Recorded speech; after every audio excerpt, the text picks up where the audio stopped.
Hello and welcome to another episode of the Pi Crowdcast. I'm Rick Turoczy, co-founder and general manager of Pi, and I'll be your host.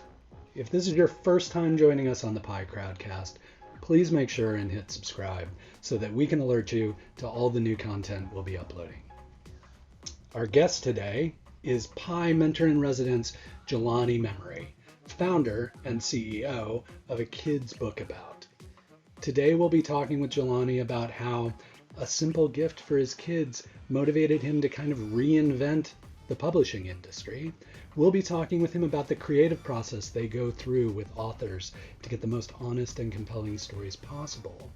And finally, if you stick around to the end, Jelani will be sharing how you too could potentially be an author for A Kid's Book About. So without any further delay, let's get into this Q&A with Jelani Memory of A Kid's Book About. Yeah, sure. So name's Jelani Memory. I was born and raised here in Portland, Oregon. So hometown kid, this is my place. And who'd have thought that the one thing I was made to do was to be an entrepreneur. I was a bad employee. I wanted to coach instead of play very often when I did sports. A lot of things didn't serve me well in life until I became an entrepreneur. My lifelong goal was to be an artist, actually. I wanted to design sneakers at Nike. I wanted to, industrial design the next great Apple computer. Like that was my trajectory, even from being a little kid. Of all things, out of college, I became a photographer, which was this great embodiment of telling stories visually. So I got my wish. I got to be an artist, and that led from taking photographs of babies to weddings to doing the commercial stuff with the big guys that I always wanted to do. Yep. And then out of the blue, one day I got the opportunity to start a tech company, and it really, truly was out of the blue. I probably still have the text message, but it came from my friend Lance. And he's like, I got this idea, and I think it's really worth something, and I think it's worth pursuing. Mm-hmm. Come over. And we spent the next 3 weeks machinating, ideating on what we wanted our kids to grow up with technology, what their relationship to the devices in their lives would be. Yeah. And that ended up becoming a company called Circle Media Labs, Inc., which we affectionately refer to as just Circle. And simplify.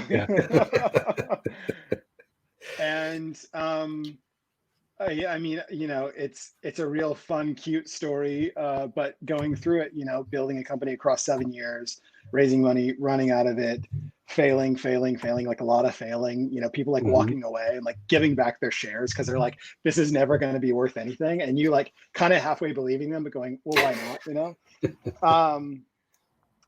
that it was my PhD and learning how to manage people, how to start a startup, how to do marketing, how to acquire customers, how to do product.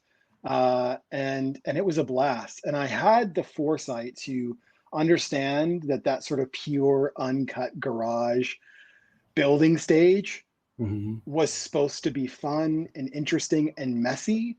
And I enjoyed it for everything it was worth. I sort of was like, well, this is what it's supposed to be like. Steve Jobs and Steve Wozniak didn't sit in a garage and were like, well, soon we'll be in suits and this will all be, professional. It's supposed to be messy. Right. I'm going long, but all that to say, we raised Series C, Series A, and we're in the middle of raising Series B, pitching all the big, Silicon Valley VC firms, which is not half as glamorous as they make it out to be. When somebody's sitting in a room just nodding at you for a half hour, and then it's like, this is great, guys. I can't wait to follow up. And you're like, this person is never going to talk to us ever again. Things VCs say, what they really mean. Yeah. I was like, I think he really likes us. Like, he said nice things. He didn't look at his phone once.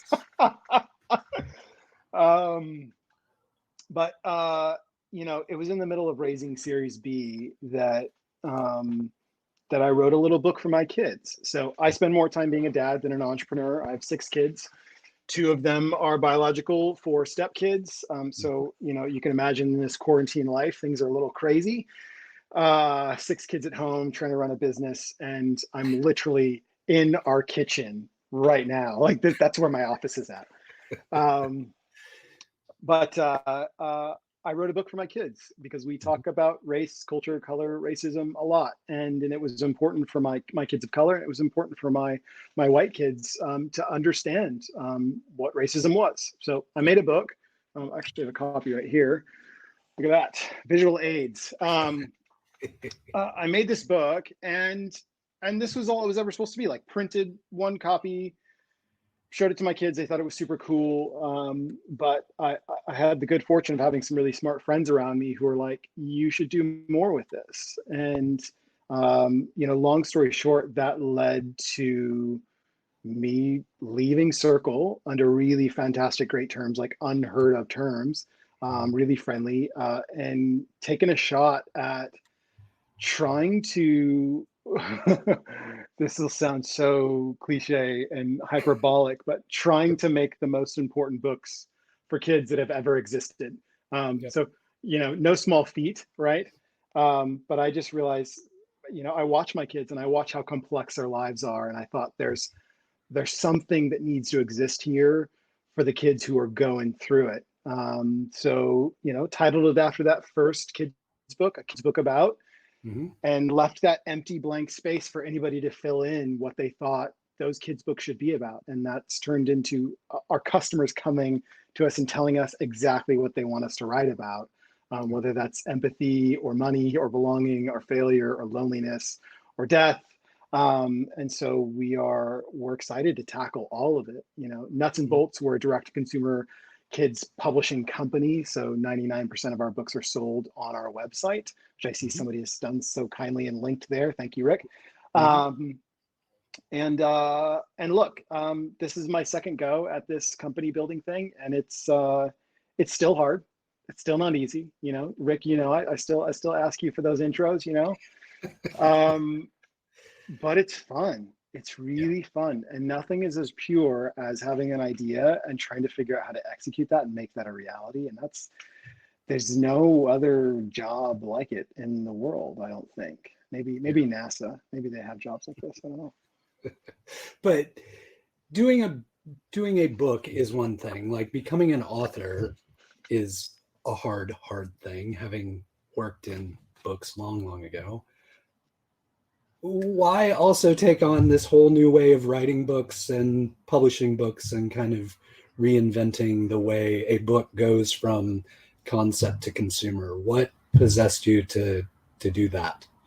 Well, you said the magic word, possession. Little do you know, that was the magic word. That's what it feels like that. When you got bitten by that bug to build stuff, you feel possessed. You feel like, if I don't do this, nothing else will make sense. It's the proverbial dog chasing the mail truck, right? Like, I just had to catch it. And I reluctantly pursued this, truly. When folks were like, oh, you should make a company out of this and you could do all the books. And I was like, no, like, publishing's messy, books are messy. There's no business model there. I'm already doing the thing that I set out to do, which is to build this company and make it a big deal and reach a lot of families. But I just couldn't let it go. I truly, I was waking up in the morning thinking about it and going to bed thinking about it. So, for me, it was the right amount of challenge and interest. And look, I love books. So it's like, God, I get to just like do book stuff. That sounds really awesome. And then, again, for any entrepreneurs, there's something about, giving the finger to the establishment and the way things are normally done. And I just was like, publishing is such an old industry. It's like coal mining, right? It's like ancient, right? And it's just been done a certain way. And I thought, I don't want to just disrupt it, right? I want to come in and just do my own thing. I want to do it in a way that makes the most sense to me and see if we can carve out a new path, right, for this kind of content to exist. Yep. And again, the proposition of that was just far too fun to pass up. Mm-hmm. And once I grokked the business model to wrap around that, then it was like, okay, like, pour the gasoline on the fire, let's go. And it's been really fun. Like, that's the best word to describe it. It's been so much fun. Well, and you've created what I would refer to as a very nimble publishing platform. It's very rapid compared to my experience in the book industry of like treatments and galleys and the whole nine.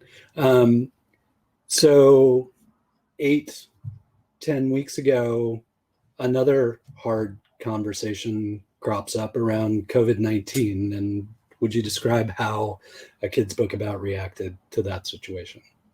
Yeah. So, we at that point had 12 books shipping, another 6 on pre-order, gearing up for our next 6. And you sort of watch it go from like a news article about a thing happening in China. Now it's happening in New York, and now it's happening in San Francisco. You're just watching it inch across the country. And look, I can't tell the future, but it was obvious if this escalates continually, we will all be, living in bubble wrap, right? Right. So there was a moment where it just tipped, and I realized this isn't just going to be the next few weeks, the next few months. This is going to be our new normal.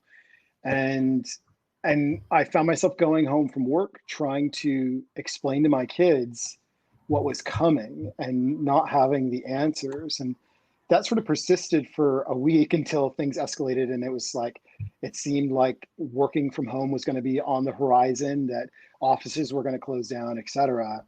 That I just had to sit down with my team, and I said, look, I go, either this is brilliant or this is a terrible mistake, but I go, things are going to keep escalating, and parents are going to want to know how to talk to their kids. And the last thing in the world that I want to do is use this as a market opportunity to exploit people for cash. But I was like, we have to turn around a book on this. So that set us about, the task of trying to find somebody to write it. And that couldn't just be somebody with a personal experience with COVID-19. It needed to be a scientist. It needed to be somebody with expertise. Yep. We were, reaching out in all these different places. I ended up getting in touch with someone who was like the head of pediatrics at OHSU. And they're like, I'm too busy to write a book. Like, I'm saving lives. It's like, okay, get it. But we, through one of my authors, he was like, hey, I just read this thing in USA Today. You should check it out. And it was, associate epidemiologist, and what she tells her friends about how to deal with COVID-19. And I was like, this is it. We have to find this person. So, what did I do? Like, how do I get in touch with this person? You go on Google, right? And you search the things. And I found her Twitter handle, and I was like, oh my gosh, she only has like 200 followers. So I can probably DM her or at her, and she's going to recognize it. She's going to pay attention. So I do that. She gets back to me that same day. I hop into her DMs. We're chatting back and forth. And I kid you not, like 7 days later, we have a final book. We workshopped the book, we designed the book, we edited the book, and then, releases a free ebook. And now it's in Spanish. There's a coloring book version as well. And, it was all about living into that mission. And our mission isn't purely economical. It's a mission driven by making the most important books that kids ever read. And I just thought, there's so much nonsense flying around about COVID-19. Even then, now it's like fever pitch, that creating a resource for it made a lot of sense. And we have gotten that validation back, now blowing way past sort of 30,000 downloads of the book, of folks just saying, thank you so much for making this. It finally gave me words to explain to my kids so that they didn't have to be so afraid, but so that they took it seriously. Yeah, that's great. I just love that story, and I'm so glad you did that. And there's probably a lot that will cause other difficult conversations in this new abnormal world we're moving into that will likely come from that as well. As I said, I could easily sit here and talk to you for an hour, but people are asking questions, so I want to be polite and not cannibalize your time. If you're just arriving or haven't been here before, you can submit any questions down at the bottom of the screen or upvote questions that you like. And I would just like to, we've already got about 8 in here, so why don't we get into it? Okay, first question, Jelani. How much of the content in your books is shaped by the important topics that you as a father want to discuss with your own children beyond that initial book? Yeah, there's a balance there. Right away, as we were forming the company and starting to acquire authors, I realized there was going to be this tension between author and Jelani, because I have lots of ideas about everything, and I'm a dad to too many kids, and there are things that I want them to know and things I don't want them to know, and that personal approach. And I realized that my book came from such a personal place that I needed to be able to let every author do that. And it was my job to come alongside them and support them in helping them tell that story. That doesn't mean that I don't have thoughts, opinions, ways to shape and craft that story, but I needed to remove a bit of myself from the process so that I wasn't telling my story. I wasn't trying to tell my story through them. And so in terms of the content, I like to say that we want to make important books, but that doesn't mean everybody on the team agrees about what goes inside the books or even the truthfulness of what's inside the books, but just that it's important for somebody out there to read that book. And that's a funny, interesting distinction, especially in our very politicized world. I bring up topics like guns or racism or, politics, and all of a sudden it's like everybody finds their side, right? Yep. And what we want to do is actually cut right through that and go, what are the important messages that we can offer kids? That might put us on one side of the aisle, proverbially, with some arguments, and another side of the aisle. But for me, we have this ultimate defense to go, this is coming from a person. And I can tell you that as our silver bullet, if you will, our ultimate shield is actually really remarkable. And as example, I'll hop into our Facebook comments for our ads, and we get hundreds of comments. And some people will go like, "Oh, like why would you ever teach a kid about racism? That's so dumb." And look at me, I'm the author, and I pop into the comment, and now listen, I've humanized something where for them it was corporate, it was distant, and now there's a thoughtful conversation that can happen without going, "Oh, I'm actually engaging with the person on the other end of this." So that's a really long way to answer the question, to go, I care about what topics we do, and that's my job, to go acquire those authors and think up those topics. But we're also really open to those things folks suggest to us, they pitch to us, and again, not trying to put it through our own cultural lens, if you will, but going, who does this story matter for, and when should we tell it, and who should we have tell this story, and how can we support them in telling that story? And I think a really important aspect of the work you're doing and these pieces of art that you've created is it can be a hard conversation and not necessarily be a negative conversation, right? Like, there's still topics like creativity that are hard to talk about and are an area that you can focus on. So I don't want this to sound like these are only kind of negative things. I really like the positive aspects you've embraced as well. What kind of drove that? Early on, it was just like, how many challenging conversation books can you get until your kids get burned out, or you get burned out, and we need to sprinkle some lightness in there. Candidly, that's what drove it initially. But now we it's so funny because everything has its own soft spot, if you will. So with creativity, we went in with the idea of going, we're going to take this couple and we're going to take this topic and we're going to pursue this topic as a book. But us going through the process that we make our books, so we do, just a little bit of background, we do a one-day workshop. We write the whole book in that workshop. We come up with the art direction. We walk out of the room with a first draft manuscript. Little did I know that book would be about how much it hurts to be told that you're not creative, Mm. which is something that either you were told as a kid that you're creative and that you got validated in that way, or you got told that you can only draw stick figures, so you aren't creative, you don't belong, right? Yep. And with that, like that's a kind of thing that if an adult has gone through that can bring them to tears. It can really emotionally affect them. And turns out it's the same way with kids. Same thing with failure, right? Kids who want to be perfectionists, or they think they're bad if they fail at something, and they'll always be bad. Yep. Uh, uh, and so there's always that emotionally nuanced sort of perspective, even with the lightest of topics. Our book about adventure is kind of like a book about fear in disguise, or not knowing what to expect, or anxiety, right? So, maybe we missed the target on the lightness for those topics. I don't know.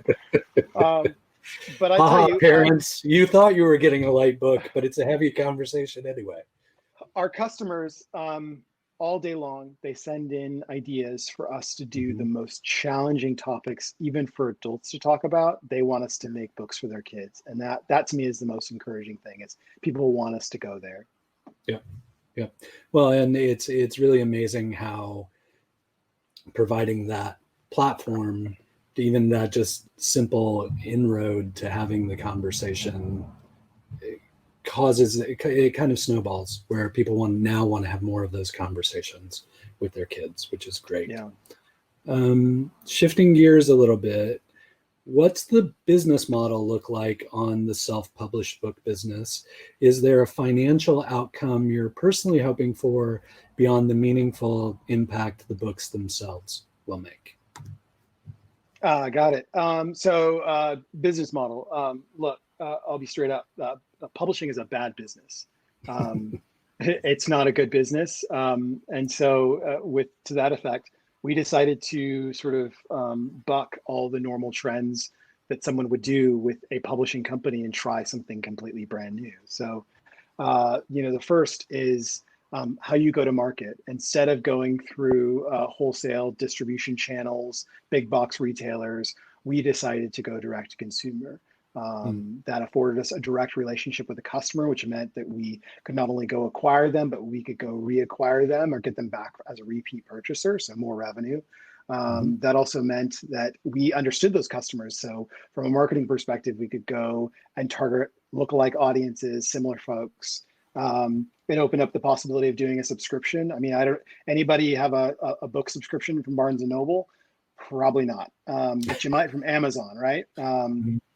And so that for us was really, really important, sort of hijacking the bookmaking process to take it from 18 months to, something like, 30 to 45 days was really important to us. And then, building a brand. Anybody remember what the publisher was for the last book you read? Like I just read Margaret Atwood's The Testaments. I have no idea who published that, nor does it matter. And nor do I think the publisher cares. I chatted with the head of children's book publishing from a big publisher, and she was like, "It's so remarkable what you've done. You've basically taken everything I've learned about the publishing industry and turned it on its head." Yeah. She's like, "We are taught, don't ever engage with the customer. Like the only problems can arise if you engage with the customer." Which for us is this incredible process of not just solving their problems if something was late or came damaged, but understanding what they care about, what they don't care about, why they bought the books, what those stories are. And the collection of stories that we have from customers are incredible. Back to business model though. Self-publishing, look, what we're doing is not really self-publishing. Otherwise, every publisher on the planet would be called a self-publisher. That doesn't make sense. Self-publishing is typically an activity that an author does on their own behalf to get their book out there. What we're doing is actually true blue publishing. We just happen to go direct to consumer. We happen to be a brand, and we happen to focus on subscription and bundle packages. In terms of the last part of the question was, what outcome do I want to see out of this? Yeah. This will sound so on the nose, almost to be obnoxious, but I want a valuable exit that goes to a caretaker that can take and have the series live on for another 100 years. So that's Amazon, that's Scholastic, that's Penguin Random House. Yep. You know, we have sparked something from an innovation perspective, but at a certain point, you need someone who can just incrementally grow it over time. And you need less of a chaos agent, which I think is what an entrepreneur is. And you need a caretaker. I think that journey for us is probably 3 to 5 years, is my guess.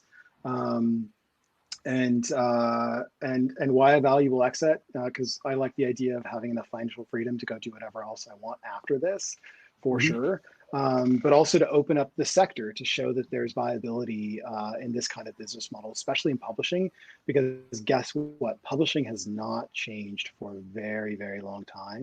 And it kind of needs to change, you know, like music had its iTunes moment, TV had its Netflix moment, publishing, Amazon just came in and just took out all the margin.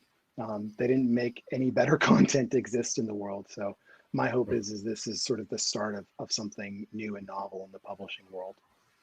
Well, and I love your focus on the brand, because that kind of harkens back to an earlier time in the publishing world, or even in the music world, where, you know, an imprint would have meaning and a brand, because that editor would focus on a certain type of author or a certain type of content, but the consolidation of the market has just kind of eliminated that brand consistency for so many imprints. So that's really interesting to hear. How do you decide what content is needed next? If someone had a topic they felt strongly was needed, what's the best way to let you know? I love that. You know, look, I'm sure we should have hired a scientist or something, or like, you know, did a survey. We did a survey early on.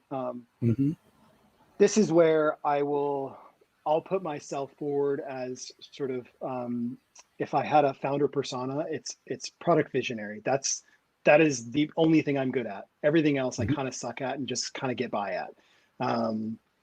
And for me, there's so much intuition and there's gut, and it looks a little more like, you know, I don't know what makes a great television show a great television show. I think it's the showrunner coming and doing exactly the creative thing that they want to do. And so in terms of us picking the next topics, like, that's really me. I try and put some checks and balances in place to make sure that I'm rounding out the collection, that there's market viability, that I've got buy-in from my team, that my investors are excited, that we've got the right author, and that we're touching into those right cultural moments now, while also not being fully beholden to those. I don't want to just do books that are sort of like, that feel urgent because something's happening in the world. And that's, there's so much gut and intuition and feeling that out. And I'm a big believer that if you go sort of too quantitative, you lose the spirit of pioneering with a brand, and novelty, and you make less mess ups, but you lose those really big magical moments. So the best way to get a hold of me is literally to email the company. I read every email. I don't care if you email, like, you know, hello@akidsbookabout.com or press relations at a kids book about. They're all just kind of coming to me. And we look at everything. And what's great is it's likely that you won't suggest something that hasn't already been suggested. That'll just might help along that topic and us thinking about it. It's very rare that I get a suggestion that's so obvious and good for a topic that we haven't heard of. I think the last time I got that was a kid's book about Alzheimer's, which I think is brilliant. And I think we have to do. The question is when and by what author. Yep. Thank you. Well, and I think I really love that you've built this very nimble process, but you're also quite conscious of not being beholden to timeliness. You can take advantage of timeliness when it's necessary, but it's not the driving force behind your publishing. So I really like that. Okay, on to fundraising. You have raised more than 30 million for your companies in your career. This sounds What are like a your Stephen Green question. This is a yeah, Stephen Green question. it's Stephen. But Gosh, Stephen, come on, man. what are your top 3 tips for fundraising, and what are some things to avoid? Yeah. Oh man. It's funny. Pure transparency. I'm in the middle of a fundraise right now. We've had a round open since August of 2019. So it's like a long round, right? Yeah. And there's a few reasons why that is. One, because there's a global pandemic. Okay, this is point one. Two, I've been really picky and choosy about who I bring on as investor. So have I said no to checks? For sure, I've said no to checks. Um, uh, and then, last but not least is like, I don't want to spend all my time fundraising. Fundraising is a means to an end to get the capital you need to run the business. And the reality is me stretching out a little longer. Like we have the capital we need, we just need a little bit more, but I don't need that right now. Like I can wait a couple more months and add that on incrementally. So we're like, 2/3 of the way through our fundraise. And my hope is just to round that out with, a few key investors. Top 3 tips. Let's start with the easiest one. Like talk to the people in your sphere of influence and ask them for money. Like tip number 1, right? They call it a friends and family round for a reason, because they're usually your friends and your family. And if you're super shy about asking people for money, ask yourself whether the thing you're building is worth asking people for their money. And if it's not, why are you building it? Like go not build it and do anything else.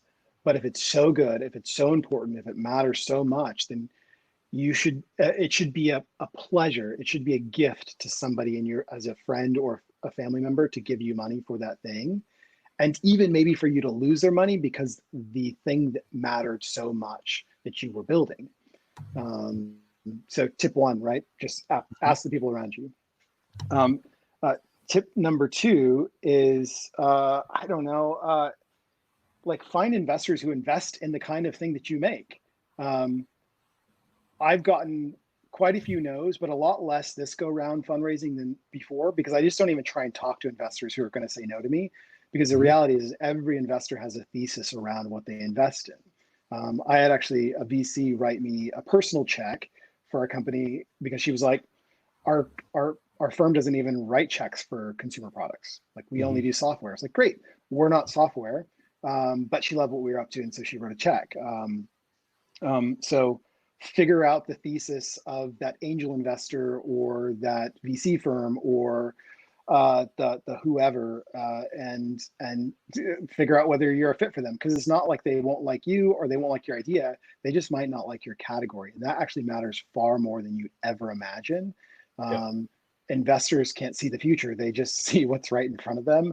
And it fits in this very narrow thing that they like or it doesn't. And then the last one is don't raise money. Like, why are you raising money? Do you need the money? Are you sure you need the money? Can you, like, beg, borrow, and steal time and effort and energy from everywhere else to get as far as you can without spending any money? And here's the deal, okay? Like, this is outside of the tip zone. But it's so frustrating. And it's frustrating as a person who's raised a lot of money. It's frustrating that that's the marker of validation, because it's kind of insane. Like, having raised a bunch of money doesn't make your business any better, right? You have more capital to deploy, but it doesn't make you better at deploying it. And not to mention, like, let's just take a look at what happened with WeWork, right? Like, they were all at once the darling of all things, and now it's like they're this huge cautionary tale. And I think the reality is for some reason the funding announcement is a bigger deal than the partnership announcement or the revenue announcement or the I don't know, any announcement, right? It's Right. kind of crazy to me. And I think there's a whole bunch of systemic reasons why that is that actually fit Mhm. into what we're doing with our books in a lot of ways. Uh, but the reason why you as an entrepreneur are likely going out and raising money is not because you need it. It's because it's the validation for what you're doing. And I can just tell you, seek validation elsewhere. Call your mom, you know, have her encourage you and tell you that you're doing a good job. Seriously, because um, Mhm. raising money is not it, except for in this very small crew of entrepreneurs. But won't get you any closer to an exit. Won't get you any closer to those partnerships. It won't even get you any closer to that revenue that you're looking for. Like Mhm. your hard work and that lonely work behind the scenes. And I'll use a cliche to hustle. That's truly what really matters. And if money enables you to get further and doing that, then great, and go find that money and get it at the best terms you can. But one of the things I'm most excited about with this business is that eventually I'm not going to raise any more capital, that we won't have to, that we will be self-sustaining to grow into the future. And that if we want to go raise capital, it'll look like one of those Notion rounds where we're like, maybe we'll let some VCs in with 10 million, but they'll get like, 2% of the company. Like that's the kind of thing you want to be doing. And yet it's totally inverted. Like people are just raising capital and looking at it as a piggy bank, which look, that's summarily over. Like VCs aren't acting in that way anymore, or at least not for the next 18 months. So, like you have my permission. I don't raise money. Like go do the thing that you think is important and give yourself the validation to chase that. Well, and I think what something I hear you saying, maybe not explicitly, but I hear in everything you're describing is the strategy of fundraising. Like this isn't, in your mind, this isn't a desperation, we need money to make, this is like, this is strategically relevant to the business to go after this capital and go after it in this way. And I think that's something that a lot of, especially first time founders miss because they Yeah. just don't understand that dynamic for folks. Yeah, yeah. No, I think that's it. And I love that comment, Barrett. Customers are a beautiful funding mechanism. They are. They're the And look, best investors for sure. I'll go further and say, like, are you sure anybody wants to buy your thing? Because if you're telling me that an investor needs to give you a check to help you build the thing to then go see if a customer wants it, like go make it, go see. And part of my pursuing this business was like I had one copy of my book. Like it was so grubby because I like kept it in my bag and people were begging to buy this little book. Like they were literally going like, I'll just buy it for whatever you're going to sell it for. It's like, I can't sell this book. Like I don't have any more. And it was a huge cue to me to go, to use entrepreneur parlance, like that's product market fit. Like you found demand for a thing you made, just Mhm. make more. And yeah, like go see what the thing you can make. Right. I'm not even talking about minimum viable product. Like just make a thing and try and sell it. And if people don't want it, like you've made a bad thing. That's just it. Like Yeah. make a different thing or don't. Right. But don't go ask investors for money to try and get there. Or you've got a really interesting hobby, you just don't have a business. Like Yeah. if people aren't going to pay you for it, it's a hobby. So go do it that Yeah. way. Yeah. Um, you kind of touched a little bit on what you're excited about. What do you feel most challenged by these days? Truly it's this balance of uh, work and home. I had spent the last 10 years, I think, mastering how to leave work at work and home at home. And now Mhm. they're just like crashing together. Yeah. And I found myself a couple weeks ago, like realizing I never turn off the dial. Like I was always at 10 with my brain with the business, Mhm. and when you're going to sleep at night calculating unit economics and gross margin, there's a problem. Unless you're Stephen Green. That's how Stephen goes to sleep, buddy. It's a fact. um, I just I was there. My wife would go, "What are you thinking about?" And I'd be like, just like how to tip revenue into like scaling at year 3. And she's like, you need to stop. And the reality was it was affecting my mental health, right? It was making me feel anxious. It was making me feel depressed. It was doing a whole bunch of things. And I realized I need to actually like take a few days away to just find that balance in how I'm at work and how I'm not at work. Because which this will sound so funny, for the commute was everything to me. It was my way to get into work, and it was my way to get out of work, to sort of mentally transition. And losing that has actually been really significant and profound. And so finding those other cues that tell me internally I am at work, and then also I am not at work. And this isn't an issue of answering emails and taking calls too late. Like, it's not that. It's just turning off that problem solving brain and saving it for the next day. Like, my kids need me home. My wife needs me home to be home and to be present and to be engaged. So it's been challenging. It's been really challenging, especially during this sort of quarantine time period. Any ways you figured out how to cope with that? Like, any tips in that regard? Yeah,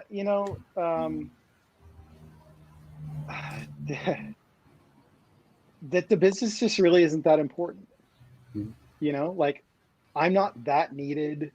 That thing I'm working on is not that crucial. That thing not working out well is not that big of a deal. Like, it just isn't. And there's something about feeling like I need to push myself to the max, and somehow that's going to be the thing that makes the business work. Like, I kid you not. So when I took that time off, I took, like 5 days off. Just like I told my team, I said, hey, I'm taking time off. You guys should take time off. Nobody do anything for the next 5 days. So they did. They were like, great, that sounds awesome. We did, I kid you not, the very next day on my day off, I like just, midday, I check our sales and I'm like, whoa, our sales had quadrupled. I'm not kidding. They had and for the next few days, they had consistently like been way up above. And there's other factors that contributed to that, but it was like, yeah, like, I don't affect this at all. Like, what about me showing up for 8 hours and then obsessing over this for the next, 10 is making me make this business work? It's not. I should just kind of, take care of myself. And if I take care of myself, the business will work. And if it doesn't work, I'm not in control of all that. Right. And just the last little bit on that, it was like the big key indicator for me was that I was watching my creativity just go out the window. Like, it was just gone. I stopped having those sort of aha moments, and, stress will do that. Like, it will make your creativity just go bye-bye. And so I was like, that's the one sort of, resource that I run on that is non-negotiable, that I need to keep. And yeah, so just, like going like, this isn't that big of a deal. It's okay if I just stop and like read comics and play with my kids. Yeah.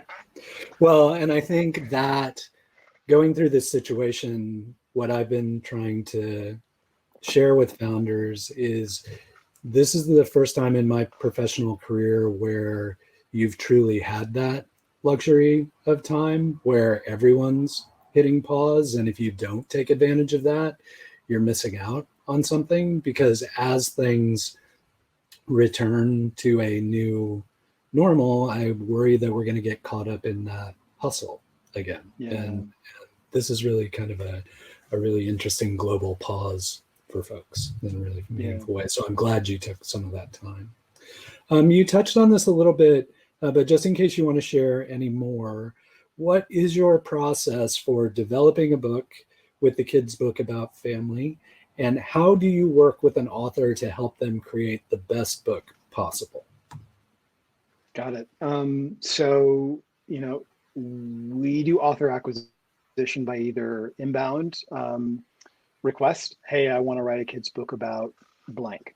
And I think I should write that book because this is my favorite emails to get. My least favorite are, I wrote a kid's book. Do you think you would publish it? And my answer is always, no, sorry.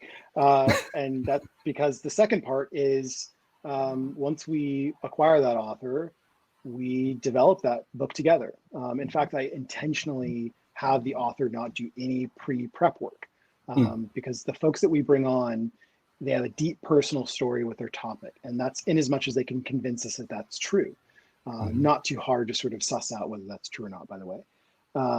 But they just need to bring themselves inside the room, and the book will happen. And that's really our job in terms of developing that. We, in the workshop setting, they go for 5 to 6 hours. We walk them through our principles of story, of which there are 14 of them. Things like, be vulnerable, be brave, always be honest, keep it simple, make it universal, things like that. And we walk through all of the team members' personal stories around that topic, whether that's, I've never had an experience with that. So we workshopped a few weeks ago, a kid's book about death, and had this wonderful bereavement expert. She spends all of her days, all the time, helping kids process themselves dying, right? Their impending death, as well as their families walk through that, right? She's just built for it. It's incredible. But everybody on the team is in a different place. And part of that is we all give our stories first to level up that level of vulnerability, to go, we're all in this with you. It's not just you needing to be vulnerable in the room with us. And then we walk through their story. And that usually takes all that about the first half of the workshop. The second half of the workshop is we open up a Google Doc and we start constructing that story together. What's great about me and my team is we come at it from either knowing a little bit or nothing about it, but we get to ask questions like a 6, 7, 8-year-old would. For death, it was really simple. It's like, gosh, where do people go? Why do people get cremated instead of buried, or vice versa? Like just really practical questions. And we structure our books in a way where those natural train of thoughts lead, one after another. And really it was a format that I built with my book unwittingly. I wasn't meaning to build a format, but I realized that sort of what I had done with my book could be repeated with other authors. And then we sort of, it's a little bit like improv comedy. I don't know if you've ever been to the Groundlings or whatever, right? Second City. It's like, you don't know what's going to happen, but if you get the right players in the room, they're going to make something magical happen. Jazz ensemble would be the other good example, but, and then we write that book. We have the author read through it at the very end of the workshop, and we all sit there and go, would this make a difference in some kid's life? And if we can all answer yes to that question, then we've got a first draft manuscript. And, it's different with every author. Sometimes that's us leading in that process and writing ourselves and having the author contribute ideas into that. Or sometimes it's the author, just they take the keyboard and they run with it, and we ask thoughtful questions along the way. I can tell you, we've worked with best-selling authors, and we've worked with, kids to write our books. It is the same every time, the exact same every time, because it turns out telling your personal story is always identical, and writing a book is really intimidating. And we just take all of the fear out of that process to go, we're right here with you. All you need to do is be present, and we'll help you make a book together. It is the most rewarding part of my job is those author workshops. We're actually doing a workshop tomorrow with an author as well. How are those going virtually? Are you getting the same impact? Perfect. We were already doing about a third of them virtually anyways, because some of our authors weren't in Portland. Yep. It's good to be in the same room, but also not terrible to be remote. And we don't notice a difference in the quality of the books either or. Okay. You've talked a little bit about it, but just to dig a little bit deeper, how do you acquire authors? And if I can add on, like, you come up with a topic, do you have this is the person and we're not going to do it unless we get that person? Or do you how do you make those decisions about, if it's not inbound, how do you go after those authors to produce the content? Yeah. So, look, and there's no hard science around this. It's just sort of us following intuition and seeing what makes sense to us. So the first authors I acquired were people in my personal network, folks that I knew I could ask to write a book with me, and they would make a bet that maybe this would work, but even if it didn't, it was going to be a fun experiment, right? And I was after the very same thing right off the bat, which was deep personal story, deep expertise, whether that's educational or just life lived experience, that if I could get that person in the room, they could tell that story, and I could use my creative ability to help them weave that narrative, right? Look, we've got a list of people that we'd love to get, like, gosh, wouldn't it be great to get Barack Obama to do a kid's book about fatherhood? Like, I mean, just come on. So, anybody in the comment section, if you got an in with Barack, if he follows me on Twitter, I can DM him. So there's that wish list of like, oh, wouldn't it be amazing? But I'll tell you what, my favorite authors to acquire are the least likely, are the underdogs, are the folks that a publishing house would never make a bet on. My favorite story to tell is, we had gotten approached by 3 different folks to write a kid's book about bullying with us. They were bullying experts, right? They traveled around from school to school talking about bullying. And I had already had in my mind this young girl, she was 14 at the time, now she's 15, with ataxic cerebral palsy. And I'd heard her story once, and it just took me, like, it was like the best story ever and tugged at my heartstrings. And I realized that there was power in her story and her perspective on bullying that was going to be really important to tell.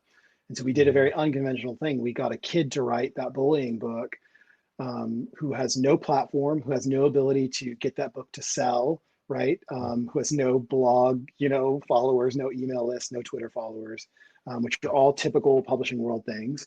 They want that big platform. She had no name recognition, but she had a story. And so I sought her out and actually had to do some cajoling with her parents just to convince them that I wasn't a crazy person. And we workshopped a book, and it's going to be shipping this next month. And it's just a beautiful book. And I don't think it could exist without her story. We've acquired customers who've reached out and said, hey, I think I'd be great for writing a kid's book about our empathy book was from a customer. Our divorce book was from a customer. And I can just tell you, like, the best way, if you want to write a book with us, just send a thoughtful email. It's like, hey, I have this experience.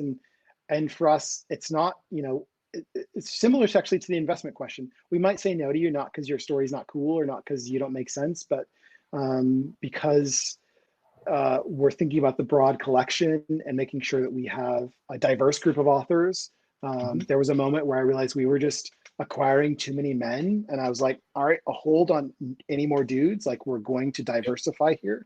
And because we have the freedom to just go, like, let's make sure that there's representation among our authors. It's hard to tell what gets us excited about a person other than something, a conversation, a piece of background, that thing that clicks. And it's not that we're not thinking about the saleability of that author and their platform if it exists, but we're far more interested in leaning on the story, knowing that we as a direct consumer publishing house are built to market that book without needing the author's help. Yeah, that's great. Okay, there's no way we're going to get to all of these, and I want to be respectful of your time. Should we just lightning round it? Should we just? We can lightning round it. Like, I will be short. I'm okay. a monologuer. So. Okay, yeah, you caught me monologuing. All right, this one's already been answered. So we did that one.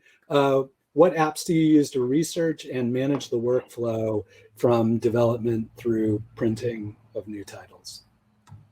InDesign to design the files, Photoshop to mock them up, Google Docs to write in. That sounds really cheesy, but we do.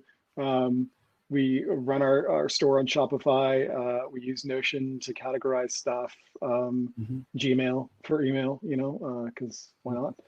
Spotify to listen to music. I don't know, like, use the tools that you got, Yep, cool. Did you see the WHO book for kids about COVID-19? If yes, what are your thoughts on what they published?